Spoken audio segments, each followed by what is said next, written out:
Hello all, hope you're happy and well. So to make a square bit of paper, we're just going to chop the end off of a normal rectangular sheet of paper. So all you need to do is to fold this down into a triangle.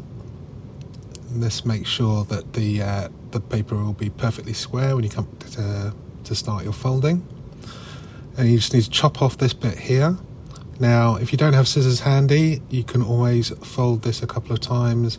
Make sure that the crease is really nice and strong, so run your nails over it. Make sure it's really in deep there.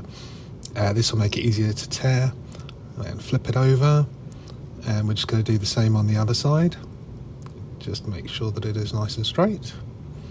Okay, so now if you want, you can just tear this directly across, but if you've got handy like a straight rule or a ruler or anything like that, it always helps if you can use that and just tear it off. It stops the rest of the paper tearing.